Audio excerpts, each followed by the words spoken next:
Hello. What's up, assholes? I'm eating some cashews. I got some nerds. I opened up this box of nerds and started eating it, and then immediately remembered that nerds make my stomach hurt because they're so sweet. Yeah. Kind of hurt my tongue, too. But I for sure put my whole mouth on that box to get them out. So I can't be sharing those. All right. Oh, let me tell y'all. I should have told y'all this at the top of the night, but I forgot. Let me tell y'all about my dumbass today and why it's important to read. Oh, yeah. I just turned around and saw it sitting on this desk.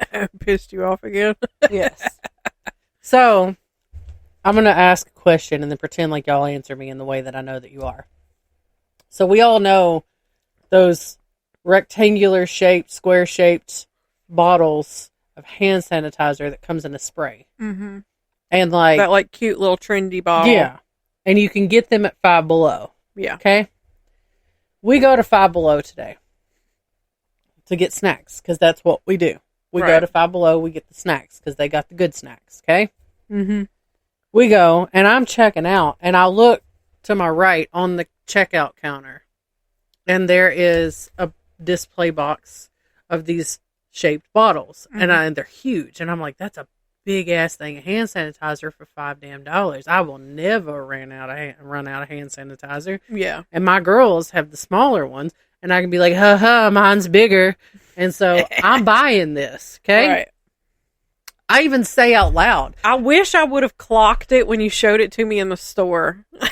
I even said out loud to the cashier, that's a big-ass bottle of hand sanitizer. Let me get this. Yeah. So I plop one down. It's vanilla scented. I'm stoked, because a lot of those, the scent sounds like it would be pleasant, but it's kind of offensive because it's so strong. For me, you can never go wrong with vanilla. I don't like They had another option that was like gummy bear scented or something like that. Yeah. And I was like, that might be pleasant, but you can never go wrong with the vanilla with me, okay? Aren't you glad you did trust your gut? So I buy this for $5 whole. I'm ranting and raving about this in the store all the way to the car. I'm stoked. As soon as we're getting in the car, I'm opening this box. I'm about to spritz my hands and be ungermed. Be sanitized. Right. I get this bitch out the box. I say spritz, and as I say spritz in my hand, I read the word fragrance mists. And I thought, hold up. Wait a minute. Something ain't right here. And then I read again. Body and hair fragrance mist. Look, and I you can put it in your hair. I went, son of a bitch, I've been hoodwinked. I have been hoodwinked. This is not hand sanitizer. After I have already put this in my hand. Now, mind you, she's also like just holding up her left hand, and I see that it's soaking wet. And I only spritzed it like once, maybe twice. But I'm like... And you know what's even crazier is I never even smelt it. I have absolutely no idea if that smells like vanilla or not. I'm so upset about it. Every time I turn around and look at this bottle, I get pissed all over it. But I'm like, I'll just give it to one of the girls. They'll like it. They like that body spray shit. Especially Maddie, who like bathes in the shit. Like it's the worst. She'll wait till we're about to go somewhere, because, you know, when you're going to go somewhere, you want to smell nice. Right. But she, like, bathes in the shit right before we walk out the door. So we have to sit in the car with her strong-smelling ass. Oh, hell. And I'd I'm be like, immediate headache. Do it, like, 10, 15 minutes before you leave. Do it outside. Yeah. Don't do this in the house. Air out a little before we all have to get in the car. She's going to see this and know exactly what I've done, because she works at Five Below. Yeah. And when I say, I don't want this, do you? She's going to know exactly what I've done. Yeah. Or say, why did you buy body spray? Because I don't use it. Now, I used to. Yeah. You had to smell good. I love body spray. I was the queen of from head to toe, one on the head, one on the midsection, and then you do the little squat and one in the crotch. Right. I'm 100%. Oh, no. I was 10 out of 10. One up above your head to let it trickle down over your head. Yeah. One as you swipe in your body, and then you do the little squat and do it like in your crotch region on your jeans. Right. That way, you're covered. This way you feel like you smell good all day. Yeah. I haven't done that in so many years. It's ridiculous. That was back in my dating days. And two, Girl, I still do that. Days like today when I was wearing because I used to wear compression shorts, or what I called back then sliding shorts for softball players. Yeah. I'd wear those under my jeans all the time because they'd be helping you keep that shape and make your booty look right, Right. Make everything look tight and right. I'd spray it on the outside of my jeans and on the outside of those shorts to make sure my hoo-ha was smelling nice. I was a menace after gym because I would carry a whole ass bottle of perfume with me. It wasn't even body spray; it was perfume. Back in the day, I'd wear perfume. I'm pretty sure I quit wearing it for a while. TJ bought me some really expensive perfume when we had first started dating because he really liked the way it smelled, and I've still got that damn bottle. Nice. It's over half full. I wore it a lot, and it is a really nice smelling perfume. Yeah. And some men that when you smell nice, it gets the motor revving for them. Yeah. And it did. Yeah. But I've got some lotion that I found that smells similar to it, and he loves that shit. I love a fragrance. I love smelling good. I'm more of I like fragrance, but I like candles. Yeah. I like incense. If you tell me I stink, I'm going to try and do something about it. But I don't care that I'm, when I walk past somebody that they smell, I smell nice. It doesn't bother me. See, I worry that my walk by air stinks. No, I don't want to stink. That's not what I'm saying. If I stink, it's a problem. Right. But no, you just smell like your house. I also don't want to, it doesn't bother me whether I walk by somebody and they're like, dang, she smells really nice. Yeah. That's you don't not want a them to be like, oh, what a stinky bitch. It's not a necessity that people remember me by. She always smells like roses, you know? Yeah. No. I just don't care that much anymore. Whereas, we had a customer who every time she would come in, I'm like, she smells so good. And I'm like, I just know her house smells good. And we also have another customer who comes in. I really like her too. And I'm just like, I just know her house smells so good. And this poor woman, I know she's got friends, but every time she comes into the shop, we just sit and just chit chat. Just da da da da da da da da. And I'm like, because you can tell she lives with exclusively men. She has a husband and then 2 boys. And they're one is getting to be a teenager. So it's a whole other experience. But I love her. I feel it. I do. I would like to be that person that smells like incense all the time. Yeah. But I can't do that because TJ doesn't like the way it smells. Now, when he's not home, if I know he's gone for a couple of days, that shit stay lit. I love incense. But then he walks in the house and he's like, "You've been burning incense." Yep, sure have. You weren't here. Right. All right. Diving right on in. Speaking of incense and people who would use it. Yeah. It is not a new concept for people to be obsessed with celebrities. However, before there were what we would consider to be celebrities, there were the royal families. For hundreds of years, people have been connecting the royals to the occult, and while some are a complete farce, there are others that have some truth to them. Some royals sought to use the occult, while others spent their whole lives battling what they perceived as quote-unquote forces of darkness. This episode will touch on some of the best examples of royals who were connected to the occult in some form or fashion. Elizabeth Woodville married King Edward IV in 1464. But it wasn't long before things started going downhill. In 1471, Edward was dethroned and imprisoned by the Earl of Warwick, who then put Henry VI on the throne instead. Not long after this, the Earl had Elizabeth's father executed and then accused her mother, Jacquette, of witchcraft. And at this time, accusations like this were a very serious situation. It was the fastest and most efficient way to ruin a woman's reputation. It wasn't long before Edward was able to rescue his throne or resecure his throne, but this wasn't the end of the woes of Elizabeth.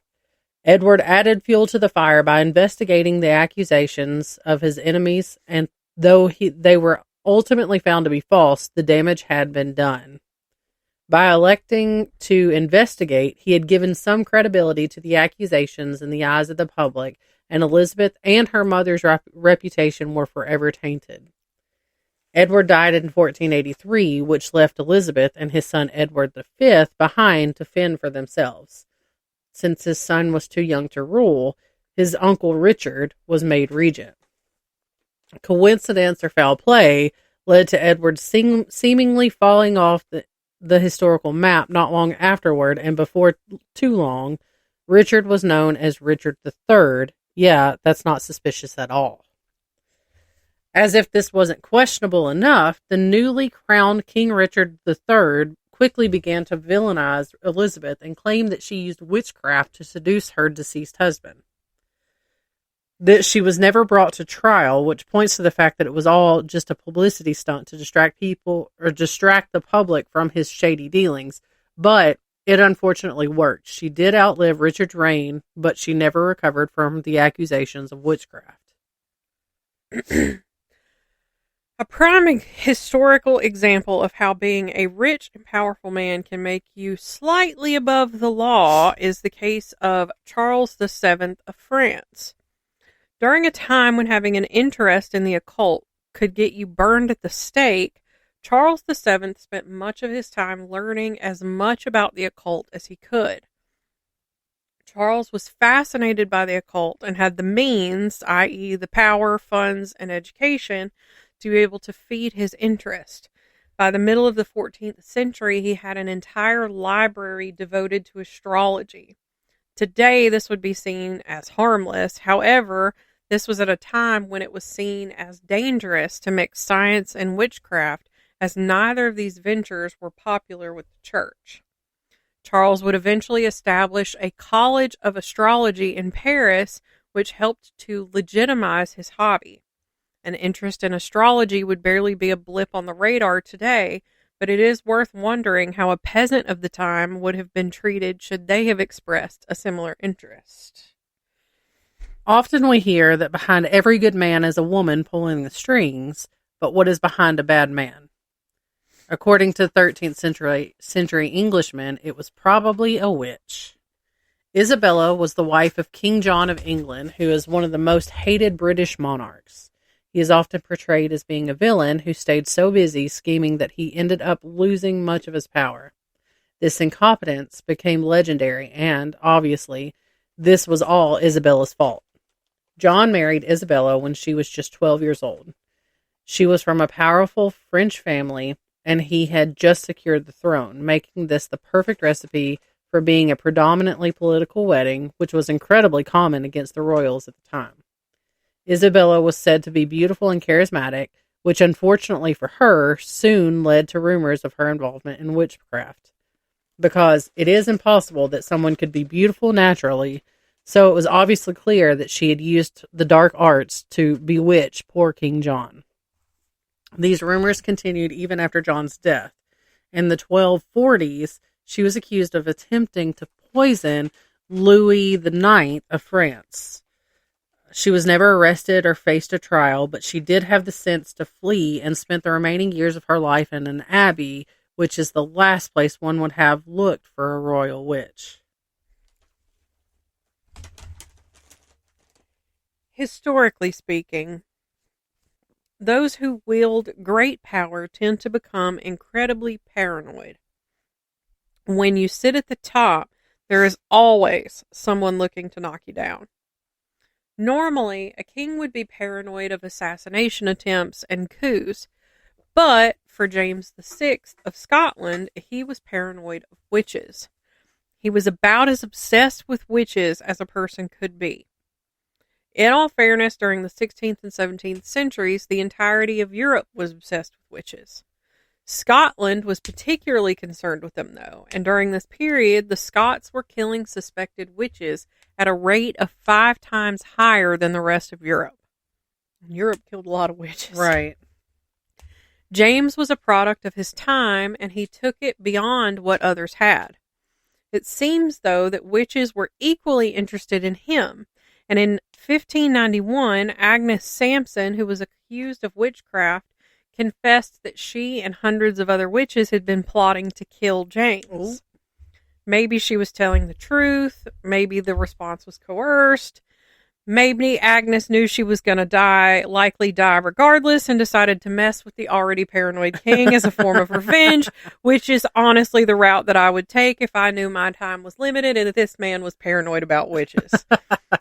Whatever her reasons, her confession fueled the flames of James's obsession, and he would later go on to write his Daemonology, which was a book all about how witchcraft and the occult were a constant threat to Christians. As we have discussed in our previous episode on the royals, King Henry VIII had a reputation for just burning through wives. He had 6 wives and executed 2 of them, Anne Boleyn being one of the unlucky ones. When Henry was ready to obtain a new wife, he didn't always have a good reason to dump the current wife. In Anne's case, these charges were officially listed as adultery, incest, and treason, which put her head on the chopping block. These allegations weren't the first time that Henry attempted to get rid of her. He initially accused her of witchcraft and claimed that she had bewitched him into marrying her. The evidence? It was rumored that she had a 6th finger and some suspicious moles. You know, all the telltale signs of being a powerful enchantress. Needless to say, it wasn't exactly compelling evidence. It was also said that she gave birth to a deformed stillborn son, and with science lacking to be able to explain these types of things, this was taken as evidence that she had dealings with the devil. It blows my mind that that's a thing. That was a thing. Oh, yeah. Unfortunately for Henry, England at the time didn't have any legislation which by which an accused witch could be tried, but like so many before and after her, the damage to her reputation had been done. It is much easier to believe that someone was guilty of treason, incest, and adultery when you already believe that they are a witch, though. Yeah. There can't be a discussion of the royals and the occult without mentioning Dr. John Dee. Dr. Dee was a very interesting man. He was a skilled astrologist, alchemist, scientist, and occultist, a genuine genius of his time. He worked for Mary I, Elizabeth I's sister, and was soon introduced to Elizabeth I. Elizabeth was fascinated by Dr. Dee, and he soon became a central pillar of her court. When she had a question, she went to the doctor about it. Anything from a challenging puzzle to dream interpretation. Not only was Dr. Dee a scientist, he also held seances and even attempted to speak to divine spirits like angels. He had a large collection of artifacts from a spirit mirror to other magical figurines. It is unknown whether Elizabeth approved of the doctor's occult leanings or if she simply turned a blind eye. But what is known is that on the day Elizabeth died, she chose to visit with Dr. Dee one last time and demanded to use his magic mirror. Unfortunately for her, no one could get it to work. Can you imagine looking the way she must have looked? Because, like, her skin was, like, sloughing off. Right. Because of the arsenic in her makeup. And her, like, teeth were just falling out of her head. And she's in there, like, trying to use a magic mirror. For what? Girl, for what? Get a grip. Anyone with a passing interest in either the royals or the occult has heard of Russia's Nicholas II and his right-hand man, Rasputin. First of all, my introduction to Rasputin was because of Anastasia, the movie. I love that movie. When it comes to Rasputin, though, it can be hard to separate what was true from what was fiction. The Romanov family's interest in the occult predated Rasputin's introduction to the family, though. As with many royals, all Nicholas wanted was to have a healthy heir to continue the family dynasty. This was something that Nicholas and his wife Alexandra struggled to do. As the years passed, the couple had used increasingly more peculiar mystics who all claimed to be able to help them. Matronushka. It's said the way that it's spelled. Okay. Matronushka. Matronushka, the barefooted, was a seemingly crazy peasant woman who was able to win the couple's favor by making the occasional vague prediction of a healthy son for the royals. Sorry. Then, Demchinsky, That's the meteorologist who said he was able to predict the future and the weather. Finally, there was more upper-class mystics such as Rasputin. These mystics claimed to be Orthodox Christians, but with mystical powers, which made them seem more trustworthy. Rasputin is still somewhat of an enigma today, as no one has been able to establish whether he was just a really eccentric con artist or if he was some sort of healer. Rasputin was brought in to treat Alexei, the son of Alexandra and Nicholas, who was sickly and suffered greatly from hemophilia. No treatments had worked until Rasputin came into their lives. It is worth noting that many relatives of Queen Victoria inherited this disease, and it is sometimes called the royal disease. His magic appeared to have worked, and it is a mystery as to how he accomplished it. The child's tutor, Pierre Gilliard, described Rasputin as a clever cheat, but others, particularly Alexandra, were convinced that Rasputin held holy powers. All we know for sure is that every time Rasputin claimed to have helped Alexei with his hemophilia, the boy would mysteriously improve. Rasputin became invaluable to the Romanov family and was a fixture of the court. This would ultimately prove to be his undoing. Additionally, his powerful influence on the ruling family infuriated nobles, church leaders, and even peasants, with many viewing him as a religious charlatan. Over time, Rasputin, who was once a favorite of the Russian aristocrats, became increasingly power-hungry, and this led to his also becoming increasingly unpopular. He was soon hated by nearly all of Russia, which did massive amounts of damage to the royal family's reputation.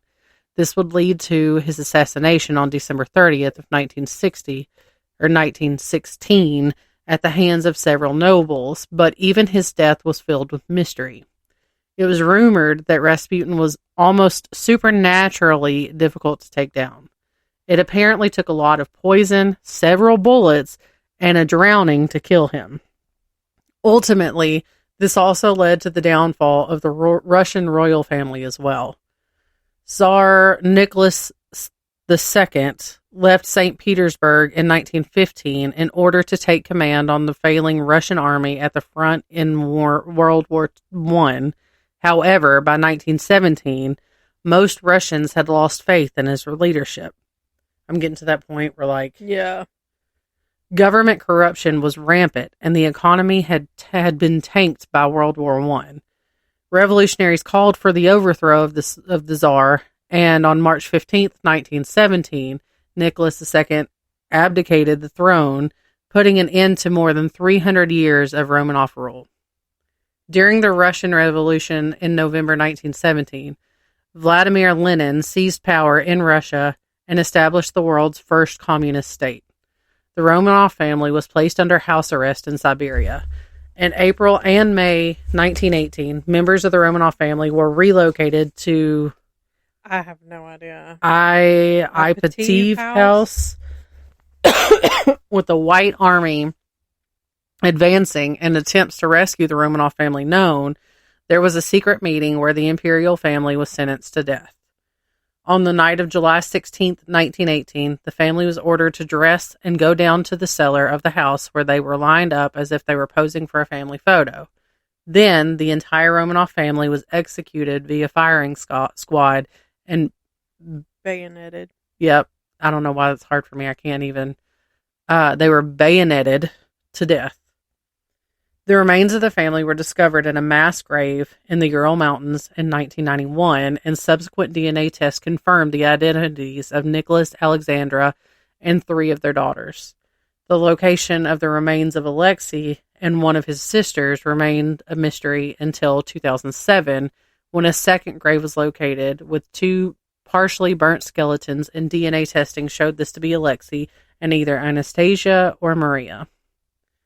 Following the executions of the Romanov family, there were rumors that their youngest daughter, Anastasia Romanov, possibly escaped their family's grim fate, and this legend persisted for nearly 100 years. The story inspired numerous books and films, as well as dozens of women coming forward to claim to be the princess. The most well-known imposter was Anna Anderson, a young woman pulled out of a canal in Berlin, Germany in 1920 after she attempted suicide. She was sent to an asylum where she told her fellow patients that she was the Grand Duchess Anastasia. I have a hard time saying Anastasia now. Yeah. Because I've heard it pronounced because of like Anastasia. Anyway, her claims received public attention. However, many of the extended family members of the Romanovs believed she was an imposter. There was a private investigation by Alexander's brother in 1927. Good Lord. And it found that Anna Anderson was actually a Polish factory worker named Franziska Shanskowska, who had a history of mental illness. I'm dying. I made you read too much. All right. And our last little tale. Thank God. Queen Victoria had a reputation for being a no-nonsense, straight-laced ruler. Much less publicized was her belief in the supernatural, especially after her husband, Prince Albert, died in 1861. I'm sorry. You say Prince Albert, you know what I think about? Prince Albert in a can? Huh? Prince Albert in a can or the piercing? The piercing. I don't know what Prince Albert in a can is. You call a store, you say, hey, you got any Prince Albert in a can? And they say no, or because it used to be a dip, it was Prince Albert dip. And it's, you got any Prince Albert in a can? Yeah, we sure do. Well, you should let him out. And then hang up the phone. What? I'm telling Easton that one. Get ready. Okay. This left Victoria distraught, and she would mourn him for the rest of her life, never truly moving on. Unable to accept his death, she turned to numerous mediums to help her contact her deceased husband. It is thought, however, that Victoria's interest in spiritualism predates the loss of her husband. Reportedly, Victoria asked her husband-to-be in November of 1839 whether he believed in spirits, to which he answered, I rather do believe in them. This was perhaps more than just a polite agreement, but may have been the beginning of a shared interest that later grew in private. Victoria would often bring up supernatural topics in casual conversation, particularly with Lord Melbourne and other members of her household. Serving as the head of the Church of England, these types of interests straddled a theological line, and Christianity held little patience for necromancy and other occult subjects. But her private inquiries into the paranormal weren't in alignment with her public duties. One of the earliest documented instances that links Victoria to the supernatural occurred in July of 1846. At Osborne House, the Queen entertained a young clairvoyant named Georgiana Eagle, also dubbed the Mysterious Lady. At the time, Georgiana was only 11 years old, and she demonstrated psychic abilities that astonished the small audience, including Victoria and Albert. While records remain silent on the incident, there is a piece of possible corroboration that does survive, a gold watch that is believed to have been gifted by the Queen herself. The inscription reads, presented by Her Majesty to Miss Georgiana Eagle for her meritorious and extraordinary clairvoyance produced at Osborne House, Isle of Wight, July 15th, 1846. Although Osborne is misspelled, with the E being dropped from the end in the inscription, it is still consistent with other royal gifts made to children and young performers. The watch passed through notable hands, including spiritual journalist W.T. Stead and famed medium Etta Wright, prior to being stolen in the 1960s, and was later recovered by the College of Psychic Studies in London. Victoria remained interested in the spirit world, and at Osborne House there was a room known as the Horn Room, which became associated with spiritual activity. The room was furnished entirely from antlers collected by Victoria and Albert during their Scottish hunts, and was the perfect location for private seances due to its seclusion and atmosphere. There is no official log of the seances that occurred here, but there were multiple accounts that suggest the Queen would use the room for communication with the dead. Whether she was there simply as an observer, or if she participated in the gatherings, her presence alone would totally contrast with her public straight-laced image. In 1861, the Queen was devastated by the loss of her husband, Prince Albert, and this plunged her into a period of mourning that totally reshaped not only her reign, but overall death practices. During her grief, a 13-year-old medium named Robert James Lees, hold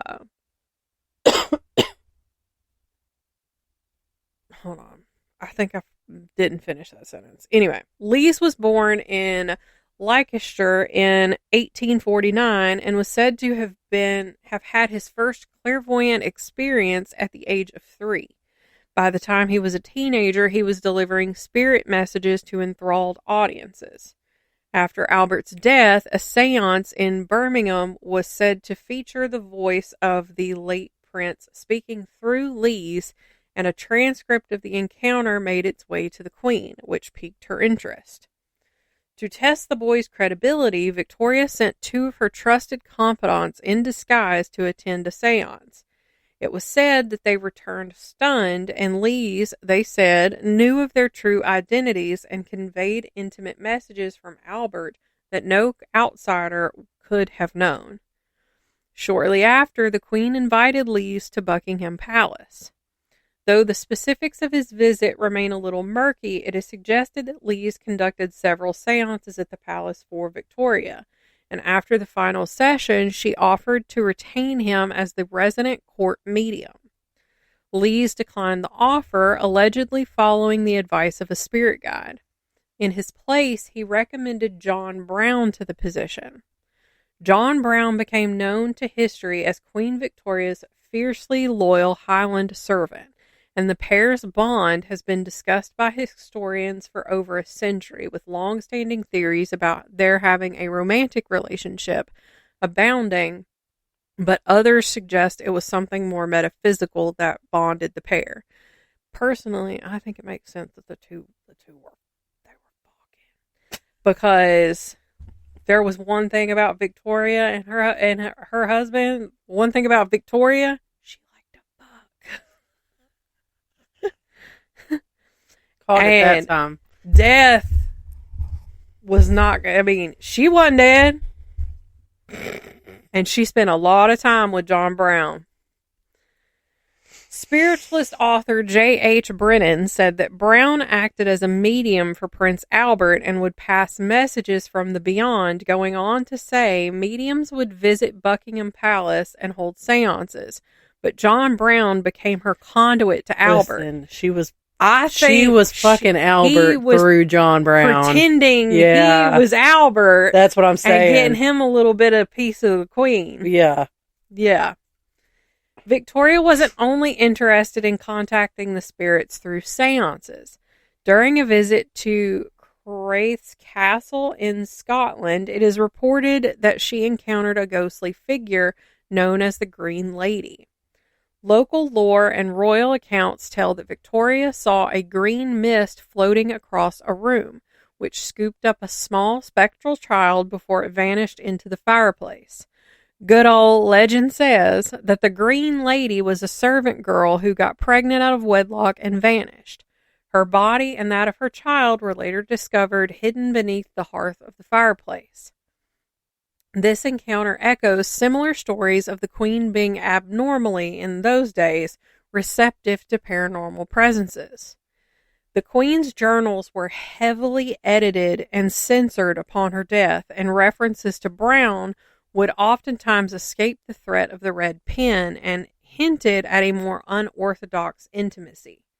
To Victoria, Brown may have been more than just a friend or servant. He may have been her spiritual lifeline. Upon his death in 1883, she called him her only true friend. Upon her death in 1901, Victoria's family moved quickly to curate her legacy, and documents that referenced seances, spiritualist correspondences, and private conversations were removed from her diaries and letters. Dr. Julia Bayard, author of Victoria the Queen, described the extent of the purge by saying, the kinds of documents bonfire burning that can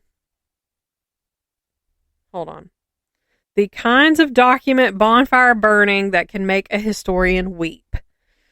We only know what we know because of alternative archives and third-party recollections, letters between mediums, articles, and objects such as the watch given to Miss Eagle. And these offer only a fragment of the truth, but is persuasive evidence nonetheless. Queen Victoria's fascination wasn't just limited to her. The Victorian era was filled with spiritualist enthusiasm, particularly following a visit to London in 1852 by American medium Maria B. Hayden, which spearheaded the cultural phenomenon of seances. Writers like Charles Dickens and Alfred Tennyson dabbled in table rapping, and spiritualist churches began to spring up in both urban and rural settings. High mortality rates, especially among children, drove many to seek solace in the idea that communication after death is possible. Spiritualism, with the promise of that connection, offered some emotional relief that couldn't always be provided with traditional religion. Today, Queen Victoria, despite her tiny stature, remains a towering figure of history. She was a woman of contradiction, conviction, and unending curiosity. She is mostly remembered for her moral restraint and imperial certainty, but the evidence suggests that she has a parallel legacy by being a woman who was also drawn to the mysteries of life after death. Perhaps this is why I personally like her so much. As a monarch, she did make poor decisions when it came to being a voice for her people during a time when poverty was at an all-time high, particularly in London. But as a woman, I get her a little bit. Her relationship with the paranormal reveals more complexity to her private life that was concealed behind the rigidity of the monarchy. In seeking comfort through spiritualism, she joined countless Victorians who longed for that special spiritual connection from beyond the veil. Ooh. Honestly, I think that one was the best one. Right. That was the most, documented case of, even though any actual genuine records would have been destroyed. Right. But, yeah. 10 out of 10, her and dude were fucking, and he 100%. Was saying he was yeah. She was probably calling him Albert. Oh, for sure.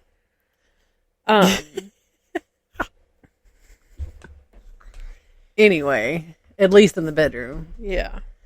The bed chambers. Yeah. Lord, I like that episode. Me too. Short, sweet, to the point, very informative. Right. One last time this month, our nonprofit of the month is the Hickman Holler Appalachian Relief Fund, which was established in 2020 by Senora May and Tyler Childers to bring awareness and financial support for philanthropic efforts in the Appalachian region. And should you feel so inclined to donate directly to that organization, there will be links in the description, as well as on our socials such as Facebook, Instagram. I almost said Twitter, TikTok, YouTube. You can email us with Am I the Assholes? Dear Wanderers. Literally anything you feel like you want to talk to us about. Yeah. You want us to mention. Topics for us to discuss. Yeah. Hey, reaching out and saying, hey, you guys got a Cash App or Venmo that we can donate some money for Chelsea to start her own bookstore. Or ghost hunting equipment. Ghost hunting equipment would be bomb. Right. We would like to start doing ghost hunt trips. Yeah. Like little overnight stays. Yeah. I've got a list of places that are within, a day's distance from us. Oh, yeah. 100%. That we could try out. And I want to wait until we've got better equipment to do so. Yeah. So. You can send all that to Wonders Weird at gmail.com. Okay, bye. Bye.